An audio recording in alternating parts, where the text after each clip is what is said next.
प्रवेश द्वारे से बुझाइ छै जे ई सोच फेर कतऽसँ एलै? सर की होइ छै, जनकपुरमे ई सोच तऽ नहि छलै। हम बतबै सर, अहाँ की होइ छै, अहाँ घरमे जाउ, घर पूरा छिटल है, उथल है, पुथल है, यहाँ घरमे अहाँ कतबो शांति, घर अगर व्यवस्थित ना है तऽ अहाँके मन जे है किनका अटपटा होती कि सर कि कतऽ बैठबै, कतऽ केकरो लाके बैठबै। लेकिन जहन अहाँ प्रवेश कैली जी तो ओकर वातावरण दोसर भऽ जाइ छै।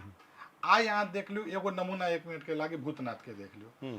भूतनाथ में कतौ के लोग कतौ नहीं जाए चाहे छै, लेकिन जनकपुर भूतनाथ एक पर्यटक स्थल बन गेल, ओहिमे जाके लोग फोटो खिंचाबै छै।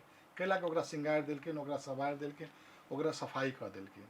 बस सेमे बच्चा स्कूल में घुसो तो बच्चा कानैत नहीं घुसो, बच्चा हंसैत घुसो। हम स्कूल में बच्चा के जेल फील नहीं हुए, जी बच्चा के जेल फील नहीं, बच्चा एक अपना आप में कंफर्ट फील करे।